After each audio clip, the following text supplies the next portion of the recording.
Jasmine Reynolds froze in disbelief the moment she saw a man comfortably settled in her first-class seat on the flight from Atlanta to San Francisco.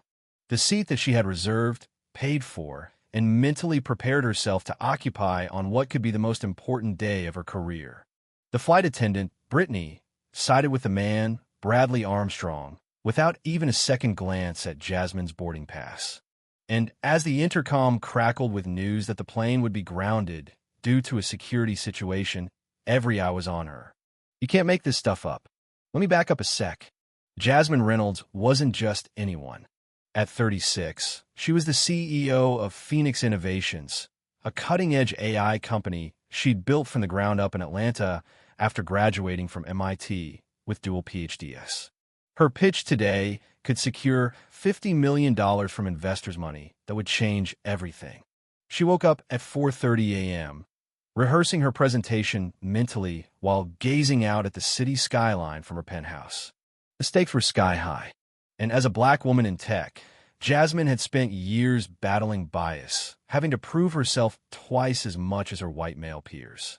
Yet she carried herself with quiet confidence, her navy suit sharp, her natural hair styled in an elegant updo she had only recently learned to wear proudly. Her driver dropped her off early, giving her plenty of time to breeze through VIP check-in and security. Within minutes, she was in the lounge, sipping green tea, answering emails, and gearing up for a smooth flight. But boarding the plane turned into a nightmare the moment she spotted Bradley in her seat, looking far too comfortable, scrolling through his phone, and utterly refusing to budge when she politely asked him to verify his seat. "Excuse me, I think you're in my seat," she said, holding up her boarding pass. Bradley barely glanced her way and shrugged it off, claiming he was settled and there were plenty of other seats. When a flight attendant, Brittany, approached, Jasmine thought the problem would be resolved fast, but she was wrong.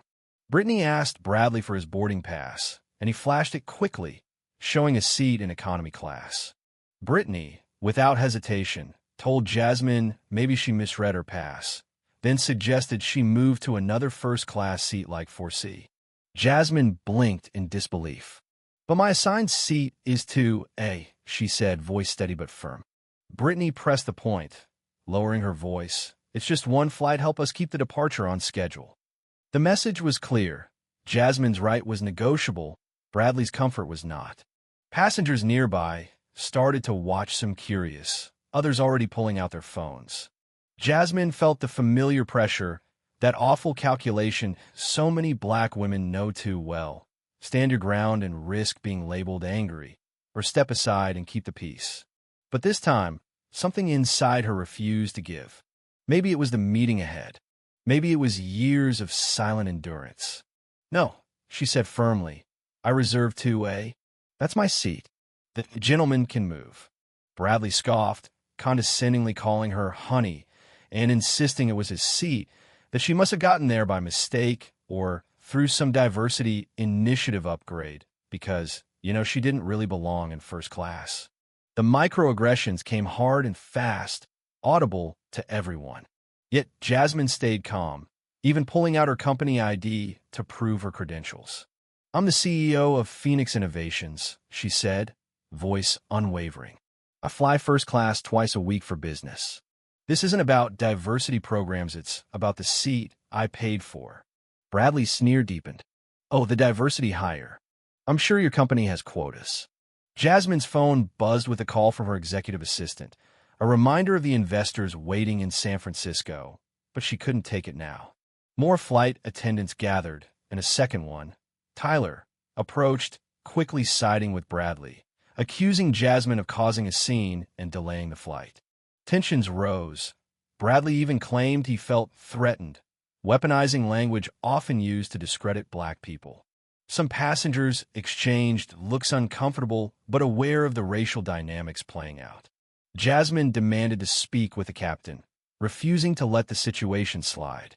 Captain Warren arrived, clearly annoyed, immediately siding with Bradley without even checking the boarding passes himself. But Jasmine held her ground, showing her pass again and insisting on the truth. The captain finally requested Bradley's boarding pass, and when Bradley reluctantly complied, it was clear he was in the wrong seat assigned to economy, not 2A.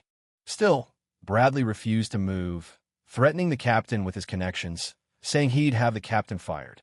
The crew faced a growing crowd of passengers caught between frustration and curiosity. The delay threatened Jasmine's meeting, and she quietly reminded the captain of the $50 million deal hanging in the balance. The captain warned that if the issue wasn't resolved, the plane would return to the gate. Then, unexpectedly, an elderly woman in 3B stood up. Diana Thompson, a retired federal judge with 32 years on the bench. With calm authority, she called out the blatant discrimination and biased handling of the situation.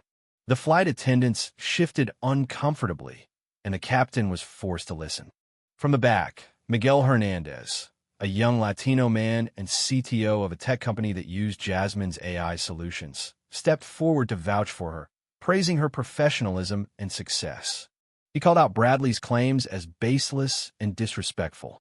Bradley scoffed, dismissing them all, but as the crowd grew and videos circulated, especially one from Zoe, a blue-haired college student filming the incident, the tide began to turn. Zoe's footage showed Bradley deliberately moving Jasmine's belongings to claim her seat. Faced with mounting evidence and a growing crowd of witnesses, Bradley's facade cracked. The senior security officer boarded, reviewed documents, and confirmed the truth. Bradley was in the wrong seat, had lied, and was known for past discrimination complaints. He was told to move or face removal from the plane. Bradley threatened retaliation, claiming victimhood, but the officers were unmoved. Video evidence and witness statements painted a clear picture. Meanwhile, Jasmine finally managed to call her investors, explaining the situation on speakerphone.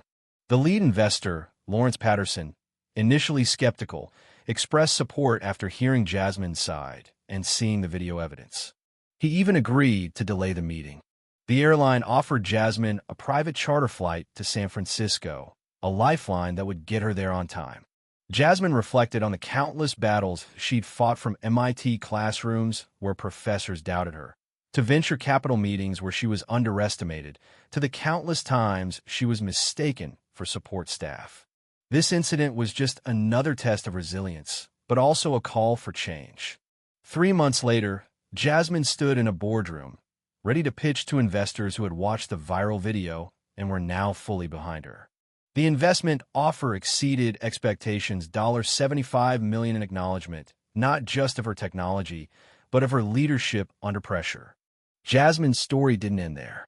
Brittany Walker, the flight attendant who had initially sided with Bradley, later came forward to apologize and share how the incident forced her to confront her own unconscious biases. The airline revamped its training, using the viral video, with faces blurred except Bradley's, as a teaching tool. Jasmine founded a scholarship in honor of her grandmother, Rose Reynolds, to support underrepresented students in AI, turning a painful experience into an opportunity for others. She continued to push Phoenix innovations to new heights, her journey symbolizing not just success in business, but victory over systemic discrimination. The question remains, how many Jasmine Reynolds are still fighting battles just to be seen as equals? How many seats are still being taken? How many voices still silenced? What would you do if you were in her shoes? Would you stand your ground or step aside? Share your thoughts below, because change begins when we refuse to accept the unacceptable. If you've witnessed discrimination or been in situations where your right to be somewhere was challenged, hit that like button and subscribe for more stories that expose injustice and celebrate resilience. Your voice matters. Let's keep the conversation going.